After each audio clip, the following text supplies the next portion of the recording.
Hello everybody, Mark here from Illawarra Education Foundation. Today's English tutorial is all about paragraphs.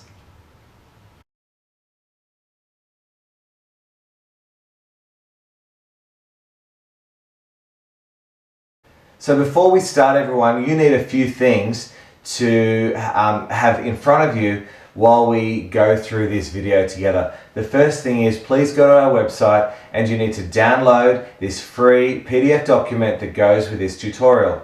Also make sure you have a pencil or a pen and also a highlighter as well so that you can work through this together with me, and hopefully by the end of it you'll have a really clear understanding of how to construct an excellent paragraph.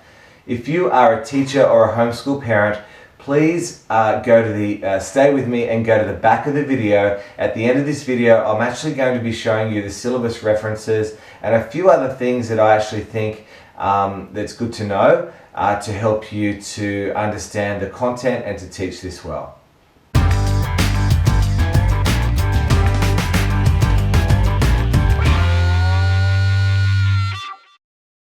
Welcome back. So the first part of constructing an excellent paragraph is that we need to ensure that there's only one main idea in the paragraph.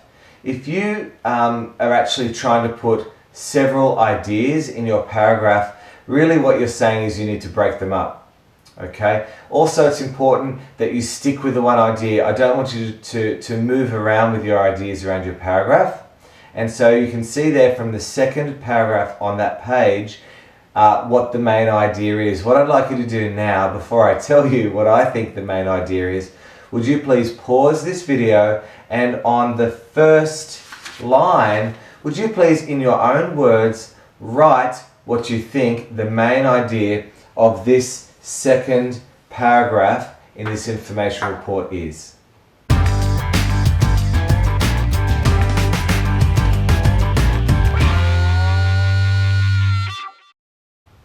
Now the second thing that our paragraphs need to have is a topic sentence. Now it's always the first sentence of the paragraph. So what I'd like you to do now is, with your highlighter, would you please highlight the following sentence? It's the first one there. Koalas are independent marsupials that need to have several of their own home trees in their own territory to ensure their survival. Highlight that, because that of course is the topic sentence, and what is it saying? It's saying that for the koalas to be healthy, to be able to survive, to breed, and to have a good, healthy, long life in the wild, they actually need to have healthy habitat and a good amount of habitat, because they have several home trees, because they like to move around.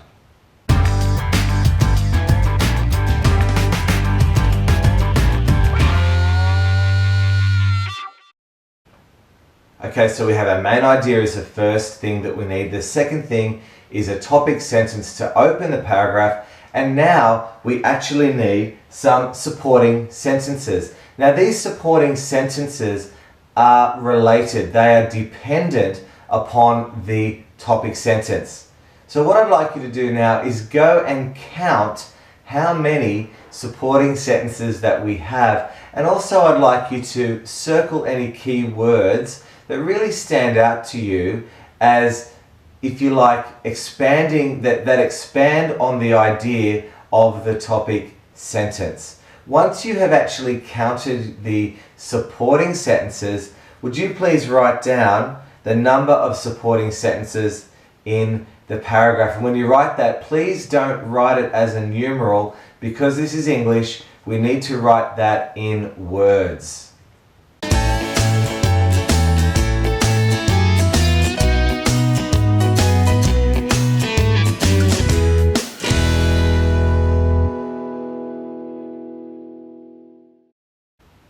How'd you go with that? Now let's look at the fourth thing that we need.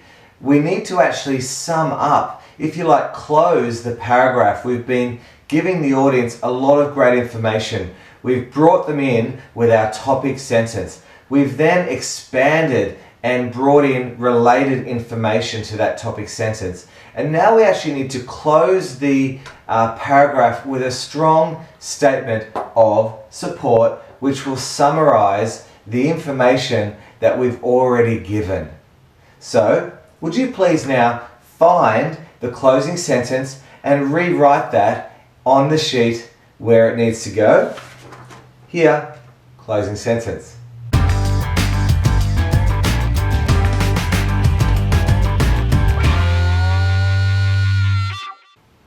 So 4 down, 1 to go.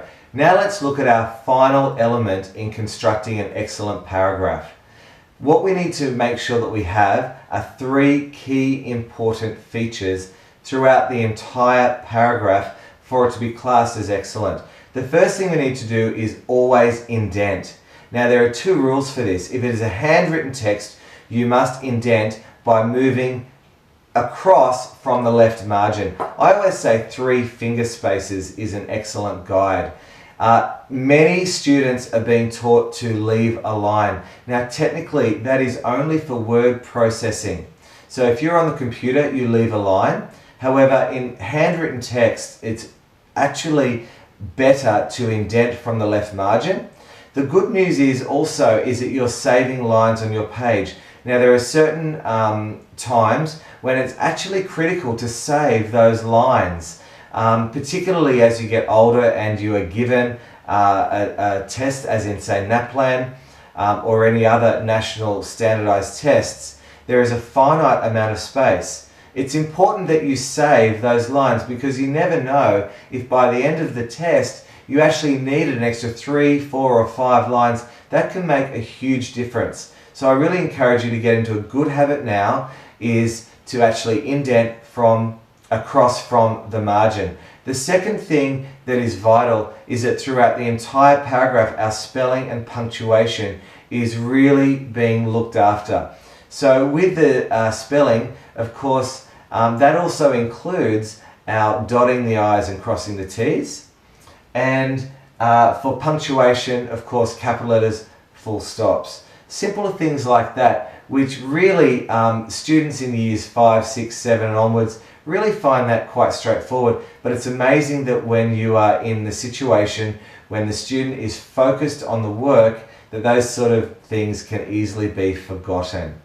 So now what I'd like you to do is to look at the rest of this sheet and actually put in, how did I, as the author, show in this text that I had a new paragraph? And also, if this was handwritten, the correct procedure that I would use when I'm actually writing this.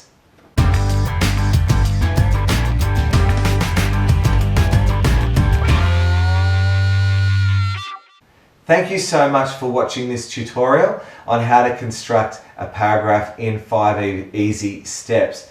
Now, please remember to go to our website, check it often because I'm constantly adding new tutorial videos and new resources. Also, please subscribe to this channel. Please share it with your friends on social media. And if you have any questions, please drop us a line and maybe I can even make a video for you to help you to learn. Now, if you are a homeschool parent or a teacher, please stick around. I'm actually going to be talking about the syllabus references now and also giving some ideas and tips and a few examples to help you in your journey. Thanks again so much. Until next time.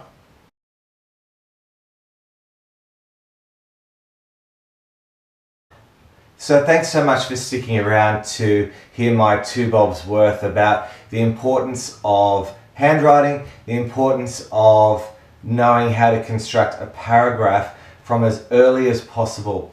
I've got a few books here. They won't be familiar to all of you. That's not necessarily important. Some of them are actually would be classed as being outdated. Here is a document that was produced by the New South Wales Department of Education. It was published in 1999, so it could be classed as being out of date now. However, I actually think it's quite vital to understand. It's called The Continuity of Literacy Development Years 5 to 8. It's talking about the middle years because they're critical. Now, in chapter 6, I've highlighted something that's important I wanted to share with you. Students during these years also find that their academic success is significantly linked to their ability to write and speak effectively for the purposes set for them across the key learning areas. So what are they saying? It's basically saying if the student speaks properly and writes properly, he or she will be successful. If the student struggles with these basics, which in terms of syllabus documents, the expectations start early in year 1 and year 2 in understanding a basic paragraph, but of course it starts to get the expectations rise in year 3, where there's this explicit expectation of being able to construct a paragraph as I showed in this video. And actually, I'll be honest with you, year 2, I would even say it's year 2, we really need to teach that we need to have the topic sentence, the supporting sentences, and of course the closing sentence. Indenting, of course, is critical as well, and of course the main idea. But if we can really get that topic sentence and supporting sentences and the closing sentence, I really feel that the rest can be easily built into that. So knowing that the success of the student at the end of primary school and at the start of high school is based on these simple things that don't really change about how to write properly and how to construct with punctuation and grammar and all of these sorts of things that we teach in schools, it's actually linked to academic success. It also goes on to talk about the importance of explicit teaching. You notice in all my videos I try to be explicit, I try to be black and white, if you like, to say this is the high expectation, and so therefore if you want to do well, please follow my advice. Now, the new South Wales version of the Australian curriculum is quite different in its approach to perhaps the previous English syllabus for New South Wales. So to give you an example, this is the previous syllabus.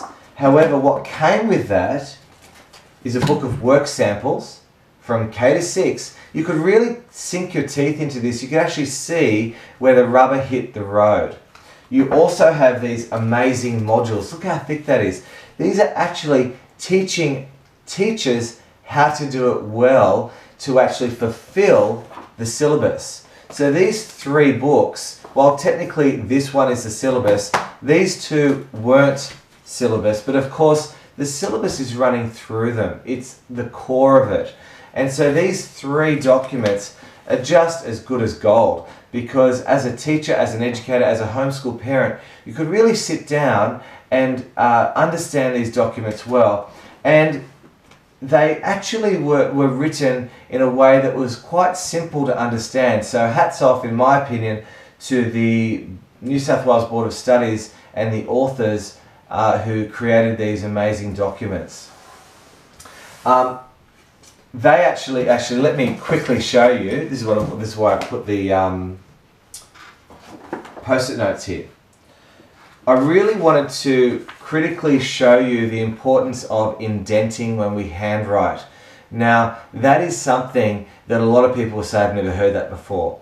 I actually found a reference to it hidden away. If you go to the Board of Studies Program Builder, you bring up the new New South Wales syllabus, New South Wales version of the Australian curriculum. If you go to the Stage 2 or Stage 3 reference to paragraphing, you put that in the Program Builder, and then it allows you to draw resources that link to that outcome.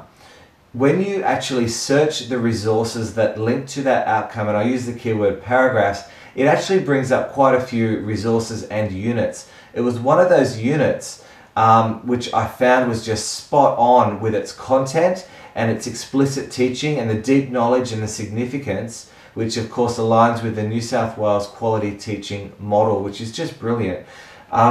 It's actually resourced from the Department of Education in Scotland, but it actually explicitly is saying what I've been teaching and so many other wonderful teachers in Australia and all around the world teach. So I'm not saying it's just me, But in terms of those 5 points of writing a paragraph, it actually is really clear and concise. So if you wanted to go to the Program Builder website and find that for yourself, but I wanted to show you this with this module, is that this is a stage 1 example. So stage 1, they're just looking at the conventions of a paragraph. And look how great this is in terms of the main idea, topic sentence, supporting sentences.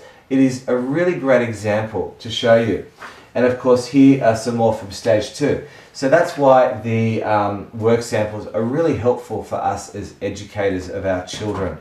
Now, I've looked through these other documents. They do sort of talk about paragraphing a little bit. There's not a huge amount because, of course, these talk about other areas of literacy. Now, the other, so in the New South Wales version of the Australian curriculum, if you want to know what it says about paragraphs, so if we look at the stage 2 reference, page 71, it says under Objective B, grammar, punctuation and vocabulary, it actually says here, understand that paragraphs are used to organise ideas. Now, that is making the assumption that we know how to actually teach children how to construct, or to use a syllabus language, how to organise the ideas within the paragraph. Can be seen as perhaps unhelpful if you weren't really sure how to do that. So I'm not trying to be critical of the New South Wales version of the Australian curriculum. My only desire would be that it was a document that empowered educators as much as possible. So I really encourage you as an educator to use this document, of course, as your primary source. But if you find things, and here is the stage 2 reference, understand that paragraphs are a key organisational feature of written texts. And so again, if you read that and you think, gosh, I really don't know much about paragraphs, I strongly encourage you, using this as your primary document, that it is key that we teach our students explicitly the significance of paragraphs when they write, because as I said earlier, it is linked to their success in high school. Their academic success is linked all the way back in stage 1 as to how to construct our texts. Please look for other resources out there. And of course, the resource today that we at Illawarra Education Foundation have provided for you is a start. And again, I'd encourage you to seek information elsewhere. I also made a quick reference to handwriting today in today's lesson. Handwriting for me is really important. The new syllabus, again, is rather light in my opinion when it talks about it. The old syllabus is just absolutely brilliant. If you go to the end of the syllabus, pages 82 and 83, it actually gives a really great explicit expectation. I'm going to read that for you because, again, I really push cursive. So many teachers and so many parents don't see the value in cursive writing. The most important thing about cursive writing is it enables you to write a lot of text without causing strain. It's actually much more comfortable for you as an author, and it also is faster than printing. So in stage 2, it states that handwriting needs to be consistent in its size, its slope, and its spacing, okay? And then, so you're building the foundation of the letter formation. If you form the letters correctly from the early years, you can then easily evolve into a really nice cursive style. For stage 3, this is the best part. Write fluently in New South Wales foundation style and personal style. So there's the expectation that the student, as he or she is becoming a real expert in cursive, that he or she will add his or her own element of style to that. Forming joined letters, so there we have, clearly in the old syllabus, the expectation that by year 5, the start of year 5, and definitely by the end of year 6, that students are starting to put their own personal style into the New South Wales Foundation, that they're actually writing in joined letters of appropriate size and spacing and using appropriate pressure. So there's that reference to relaxing the hand. The pencil should be, or pen, should be held firmly but not tightly. You should actually be able to go up when the student is concentrating and just gently remove that instrument from his or her hand. If you can't budge, that's where you gently remind the student that you don't need to have such firm pressure, because it is actually going to cause a lot of strain to the hand. And another great thing it talks about here that is not mentioned in the new syllabus, but I still think is quite valuable, is give attention to layout and practice calligraphic flourishes to enhance writing in appropriate situations. And of course it suggests project headings.